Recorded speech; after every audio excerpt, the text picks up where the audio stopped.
बात करें तो इसका संदर्भ मैं रखना चाहूँगी कि प्रार्थना सभा जो है हमारे विद्यालय जीवन का एक अभिन्न अंग है। ये वह समय होता है जिसमें हम समस्त विद्यार्थी शिक्षक एक साथ एकत्र होकर अपने नए दिन की शुरुआत करते हैं। ये वह समय होता है जिस समय हम सब में एक नई ऊर्जा और नया उत्साह होता है अपने आगे वाले दिन को व्यतीत करने का। इसमें ये अगर हम देखा जाए तो ये केवल एक प्रार्थनाएं जो है वो एक परंपरा के तौर पे ना लेके हम इसे अपनी नैतिक, मानसिक और सामाजिक विकास को सशक्त बनाने का एक माध्यम भी मान सकते हैं। और प्राथमिक स्तर पे अगर हम बच्चों के साथ ये काम करें तो बच्चों अगर प्रार्थनाओं के द्वारा ही बच्चों में अनुशासन की भावना का विकास होता है, बच्चों में एकाग्रता और आत्मविश्वास को भी प्रार्थना सभाओं के द्वारा हम बच्चे में ये कौशल को विकास कर सकते हैं, कौशल का विकास कर सकते हैं। और अगर जैसे देखा जाए कि अगर हम आज बात करते हैं FLN के बारे में तो मुझे लगता है कि प्रार्थना सभाओं में ही हम बच्चों को एक विद्यालय में जो बच्चा उपस्थित होता है कक्षा कक्ष की तरफ ना जाते हुए ही हम उसका संपूर्ण सर्वांगीण विकास कर सकते हैं। जैसे कि हम उसमें प्रार्थना सभाओं में हम मुख्य चीज़ें कराते हैं, जैसे प्रार्थना गीत हो गया, राष्ट्रीय गान वगैरह, राष्ट्रीय गीत हो गया, कविताओं के द्वारा कहानियाँ करवाते हैं, बच्चों को योग कराते हैं, बच्चों की विचार प्रस्तुति करते हैं और अन्य योग वगैरह करके आनंदन की जो हमारी साप्ताहिक क्रियाएँ हैं उनके द्वारा हम बच्चों को प्रार्थना सभाओं में सिखा सकते हैं। अगर हम बात करें कि FLN की तो हम इसमें कह सकते हैं कि बच्चे प्रार्थना सभा में ही प्रार्थना सभा को लेके ही अपनी जो भाषा और अंक ज्ञान को जानने की से जोड़ने को बच्चों को जिससे बच्चों में अंक ज्ञान और भाषा कौशल को विकसित कर सके, उसके द्वारा हम इन सब क्रियाओं के द्वारा उन्हें ये सब चीज़ें FLN को सशक्त बना सकते हैं, FLN को सिखा सकते हैं। तो बताना चाहूँगी कि हमारे विद्यालय में इस समय 35 बच्चे हैं और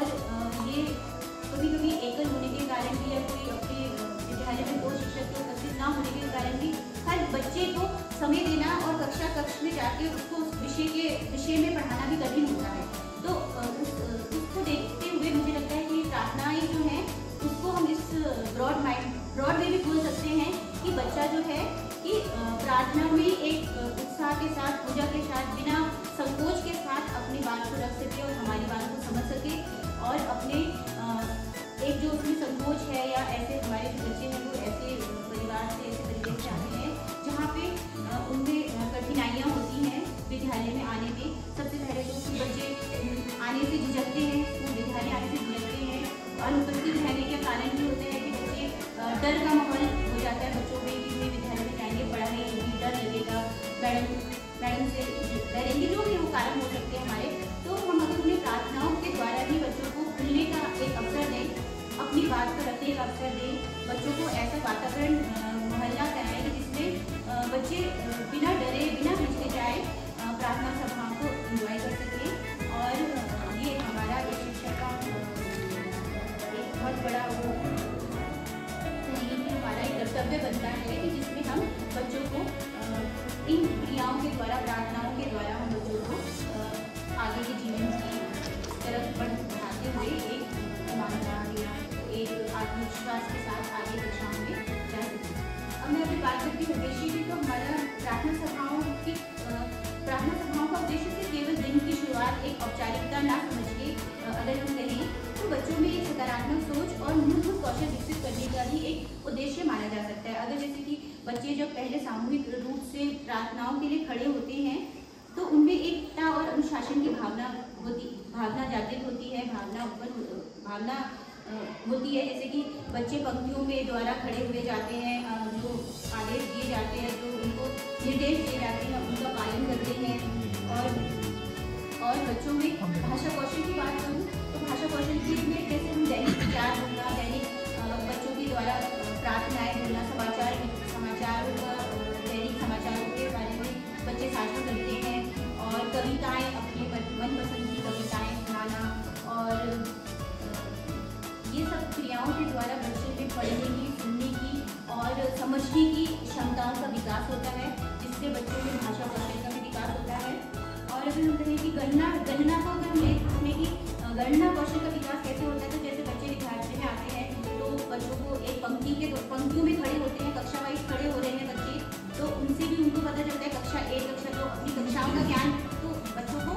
भले वैसे होने लगता है और बच्चों को तिथि बताई जाती है, दिनों के बारे में बताया जाता है और कक्षा में कितने विद्यार्थी, विद्यालय में कितने विद्यार्थी उपस्थित हैं, अनुपस्थित हैं, इस तरीके से भी उनको संख्या ज्ञान से व्यवहारिकता के साथ हम संख्या को जोड़ सकते हैं, संख्या ज्ञान को जोड़ सकते हैं।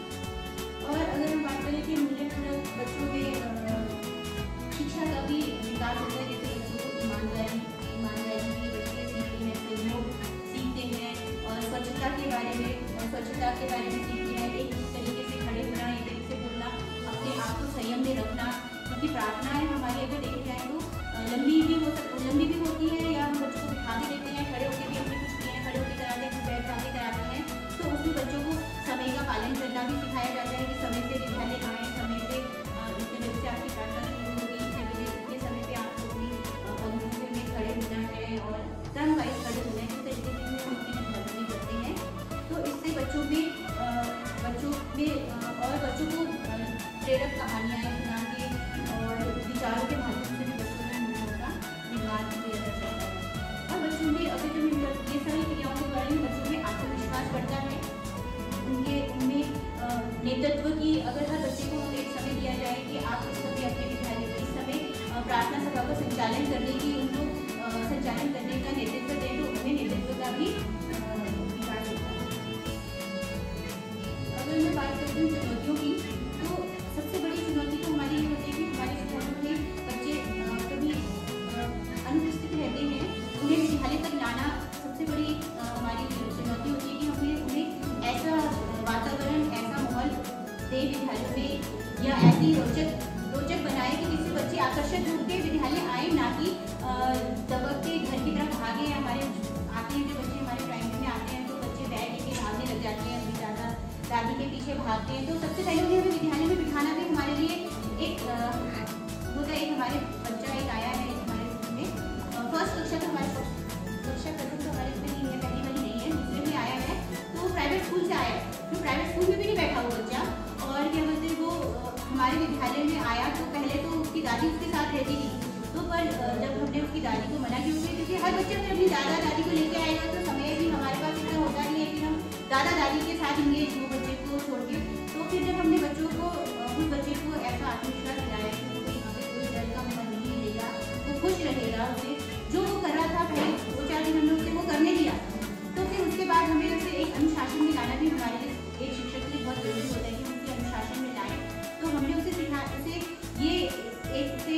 विश्वास दिलाया कि आप हमारे साथ सुरक्षित हो, आप यहाँ रहोगे, आपके जान पहचान के बच्चे हैं। जैसे प्राइवेट स्कूल में जाते तो सारे गाँव के, सारे जगह के भिन्न तरीके के बच्चे वहाँ पे होते हैं, भिन्न जगह से गाँव से आए होते हैं, पर वहाँ पे वो बच्चे जो उसके साथ थे, वो उसके परिवेश, उसके आस पड़ोस के थे, उसके मोहल्ले के थे, उसी के गाँव के थे, तो वो सबसे घुला मिला था। तो वो वहाँ बैठ गया, वो अपनी दादी के बिना वहाँ बैठना सीख रुक गया बैठने से। तो उसके बाद जब पढ़ने की बारी आई तो वो पढ़ने में रुचि नहीं, क्योंकि कॉपी से वो डरता है शायद, या लिखने से वो डरता है, तो उसने भागना स्टार्ट किया। तो अब हमारे विद्यालय में आए कि इंटरेक्टिव बोर्ड आने लगे हैं, जिससे हमने उसको कविताएं, कहानियाँ दिखाई, उसके प्रकार की जो बच्चों को, छोटे बच्चों को पसंद होती है, तो उससे वो बैठना स्कूल में उसने शुरू किया। और अब अपने अकेला आता है, अकेले समय से आता है, समय से जाता है, प्रार्थनाओं में भाग लेता है, अपना इंट्रोडक्शन देना है, वो अब वो एक अपनी जो प्रतिदिन की क्रिया है उन्हें अपना प्रतिभा करना शुरू कर दिया है। तो सबसे बड़ी हमारी ये चुनौती हो सकती है कि हमारे बच्चे जो हैं वो हिचकिचाहट के साथ विद्यालयों में आते हैं, डरते हैं, और बच्चों में भाषा की पकड़ भी इतनी तरह से प्राथमिक विद्यालय जो बच्चे आते हैं, छोटे आते हैं, उनमें इतनी पकड़ नहीं होती है, वो अपनी बात हम तक ना समझा पाते हैं या हम उनकी बात उससे समझ नहीं पाते, तो ये भी एक चुनौती होती है। इसके अलावा अगर प्रार्थना सभाओं में अगर हम बात करें कि अलग अलग विषयों में अलग अलग सीखने के प्रतिफलों को जोड़कर देखें, तो हमारे लिए ये भी चुनौती होती है कि हम हर विषय को विद्यालय में एक ही दिन में नहीं बता सकते हैं, नहीं करा सकते हैं, क्योंकि बच्चे इतनी स्पीड से और इतने उससे बच्चे पढ़ भी नहीं पाते हैं कि हम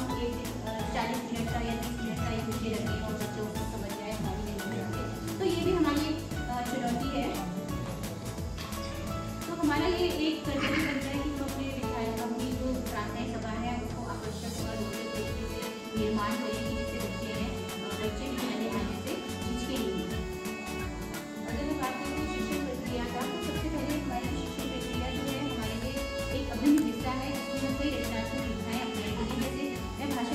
बात करती हूँ तो भाषा कौशल में हम बच्चे को स्वयं बच्चे अपने आप ही जैसे आज समाचार में ये लेके आना अपने तरीके की, पहले तो बच्चे अपने पसंद की कह सकते हैं और अपने स्तर की जो बच्चे होती है कि वो कविताएं अपनी स्वेच्छा से सुना सके, जिससे उसे कोई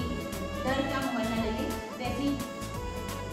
सके। फिर जैसे बच्चे क्या करते हैं, प्रश्नोत्तर प्रतियोगिताएं रखी जा सकती हैं, उनमें प्रेरणादायक वाक्य बच्चों के द्वारा बोले जा सकते हैं और हम ये कहते हैं कि बच्चों को उन कविताएं, उन शब्दों के द्वारा बच्चों की शब्दावली और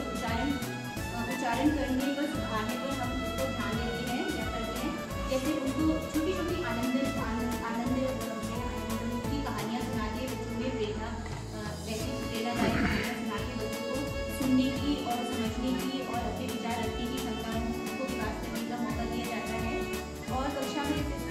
पूर्ण दिवस में जो पढ़ाई गई कहानियाँ हैं, जो पाठ के द्वारा कहानियाँ हैं, उनको अपने शब्दों में बच्चा जब कहता है, आगे बच्चों को मौका दिया जाता है कि बच्चे अपने शब्दों में उन कहानियों को आगे कहें, तो इससे भी बच्चे में समझने की और अपने आप को अभिव्यक्त करने की क्षमता का विकास होता है, जिससे भाषा कौशल का विकास होता है। और अगर हम बात करें मंच अभ्यास की, बच्चे के अगर जो बच्चा मंच में आ रहा है, अपने मंच में आ रहा है, तो वो उसमें मंच पे आके अपने आप को व्यक्त करने की, अपनी बात को बताने की एक स्वतंत्रता के साथ अपनी कविता या कोई भी चीज़ को कहने की भी उससे डर जो है वो दूर होता है। तो डर और एक आत्मविश्वास, डर दूर होता है और आत्मविश्वास बढ़ता है। और अगर हम कहें कि गणितीय विधियों को हम किस तरीके से प्रार्थना सभा में जोड़ सकते हैं, जैसे गणितीय संख्याओं का और गणितीय खेल हो सकती है, गणितीय कविताएं होती हैं, जिनके द्वारा हम बच्चों को गणित के जो कौशल है उनको सिखाया जा सकता है, गणितीय संख्याओं को सिखाया जा सकता है। और इसमें प्रत्येक बच्चे की भागीदारी को भी देखा जाता है कि प्रत्येक कोई बच्चा रह ना जाए, उस हिसाब से हर बच्चे को एक मौका दिया जाता है। प्रतिदिन 2 बच्चों को या 3 से 4 बच्चों को मौका दिया जाता है, अलग अलग जैसे कोई विचार व्यक्त करने आ रहा है, शपथ कर रहा है, शपथ ले रहा है और आनंदम की कहानी सुना रहा है, कोई कविताएं सुना रहा है। इस तरीके से हर बच्चे को हर दिन कोई ना कोई तैयार करके भी बच्चों की भागीदारी के साथ उनको पार्टिसिपेट करने का बच्चों को मौका मिलता है। और अगर हम कहें कि प्रार्थना सभा में हम बच्चों को माइंडफुल एक्टिविटीज भी कराते हैं, जिससे बच्चों में चिंतन मन और एकाग्रता का भी विकास होता है। जैसे बच्चों को माइंडफुल बच्चे ध्यान जैसे लगाते हैं, अपने आसपास के चीज़ों को सुनते हैं, समझते हैं और उनमें चिंतन करते हैं कि क्या हमें किस चीज़ की आवाज़ आ रही है। ये सब चीज़ों से भी बच्चे में चिंतन की शक्ति को भी हम विकास कर सकते हैं।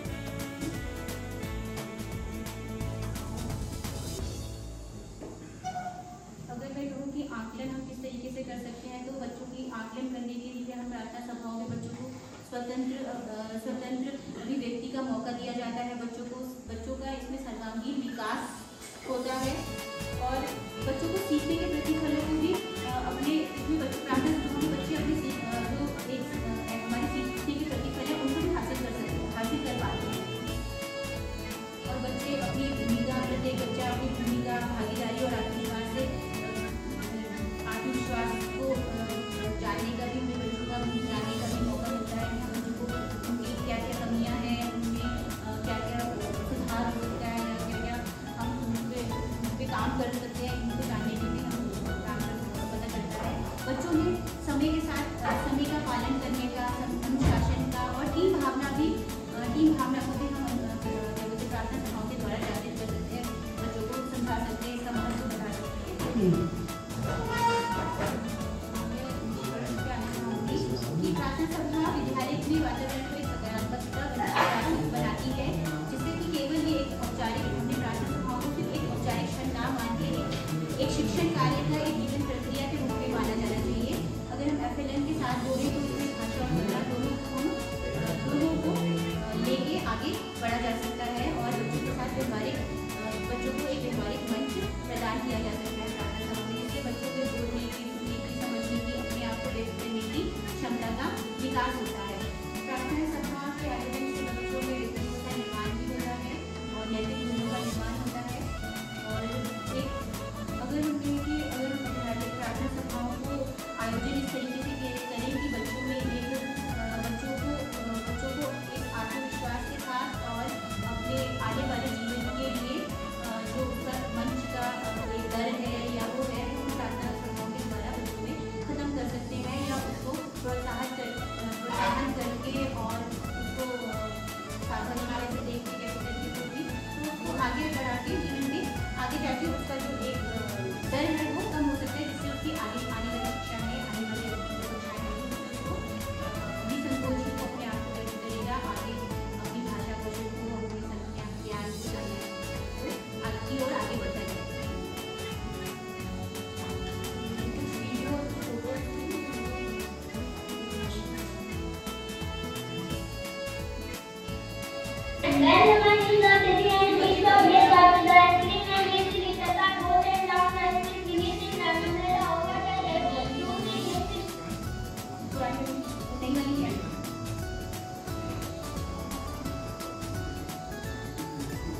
उनका अर्थ अपने व्यवहारिक जीवन में अपना मतलब व्यवहारिकता के साथ आगे ले सकते हैं, मतलब समझ सकते हैं। और ये जगन्नाथ में जैसे बच्चों को एक खेल विधि है जिसमें कविता के द्वारा सीख रहे हैं हिंदी को।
Thank you. मैं आपके द्वारा प्रार्थना सभाओं के द्वारा कैसे हम विद्यालय में सीखने और सिखाने की प्रोसेस को बहुत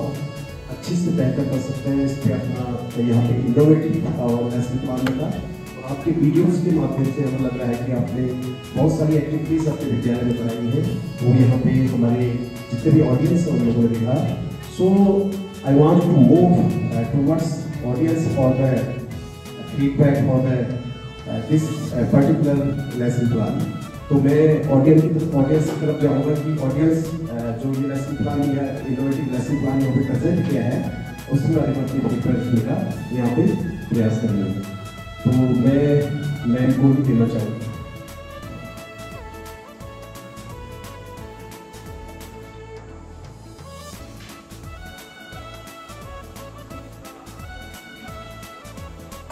धन्यवाद सर,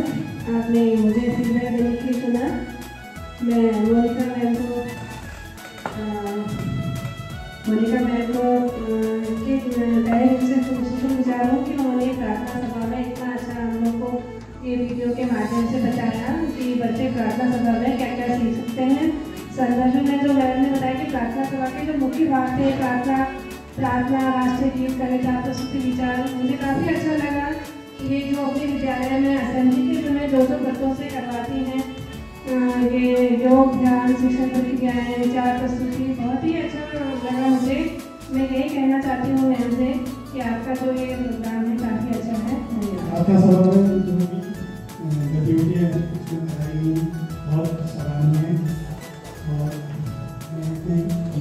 बढ़िया, मोनिका मैम ने बढ़िया किया और उसमें कुछ एक्सपीरियंस भी अपने स्कूल के जो एविडेंस हैं वो भी सीखे। तो एक दो चीज़ें मुझे करनी थी प्रार्थना सभा में। मतलब अगर ये देखें प्रार्थना सभाओं को तो अपने आसपास देख सकते हैं। मतलब अभी कुछ दिन पहले ही मैं एक अनुभव कर रहा था एक स्कूल में जाकर, तो मतलब प्रार्थनाएं सब हो गई, उसके बाद जो हुआ है वहाँ पर तो बच्चे तो डर ही रहे थे, शिक्षक भी डर रहे थे, वहाँ पर प्रिंसिपल साहब इस मोड में थे। तो लेकिन फिर भी मतलब मैं अपने स्टूडेंट लाइफ को याद करूँ तो हमारी तो बड़ी थ्रेटनिंग होती थी और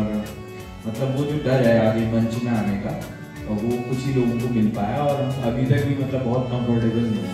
तो ये होता है कि अगर ये देखें, लेकिन प्राथमिक स्कूलों में 1 से 8 तक बहुत बढ़िया, जैसे एक एग्जाम्पल अभी देखा हमने, और भी बहुत स्कूलों में जो प्रार्थना सभा की इम्पोर्टेंस है वो और उसको एग्जीक्यूट करने में शिक्षकों को, और बहुत ही अच्छी प्रार्थना सभा होती है वहाँ पर, और जिन लोगों को ये समझ में आती है, मतलब जिन अध्यापकों को इसकी ठीक से समझ हो रही है तो वो दिखाई देता है। और अगर ये देखें कि एक स्कूल जो पूरी सुबह से लेकर शाम तक की जो प्रक्रिया है, जो स्कूल नाम की जो संस्था है, उसमें जो सबसे पावर में जो है तो प्रधानाचार्य हैं, शिक्षक हैं, वो ही उसको मार्गदर्शित करते हैं, संचालित करते हैं। तो अगर एक संस्था के तौर पर देखें तो स्कूल जो संस्था है उसमें इनका बड़ा योगदान रहता है, शिक्षक और प्रधानाध्यापक का, कि वो किस तरह ले जाए। उसी प्रकार जिस तरीके से घर जो एक संस्था है, तो घर में जो पेरेंट्स होते हैं, तो जब कुछ आदतें इस तरीके से विकसित होती हैं तो बहुत सारे परिवारों में ये हो जाता है कि बच्चा कभी नहीं कहता है कि फिर मुझे ब्रश नहीं करना है। वो देखता है अगर सुबह नहा रहे हैं, किताब पढ़ रहे हैं जिन परिवारों में पेरेंट्स, तो बच्चा खुद ही किताब, उसे लगता है कि किताब पढ़ना तो मतलब एक नेचुरल सी चीज़ है। और ऐसे ही हर जो भी आदतें हैं, उन आदतों में ये समझ में आता है कि वो जो देखता है वो महसूस करके करने लगता है। कुछ समय नानबूद करेगा, उसके बाद करने लगता है। तो ऐसे अगर स्कूल की संस्था में देखें तो ज्यादा लोग होते हैं वहां पे स्कूल संस्था में, तो उसमें दो हिस्से बड़े महत्वपूर्ण हैं जिनको समझने की जरूरत है। एक तो कक्ष शिक्षण, वो और छोटा रूप होता है, मतलब कक्षाओं में कम बच्चे होते हैं, लेकिन सामूहिक तौर पे जो गतिविधियां होती हैं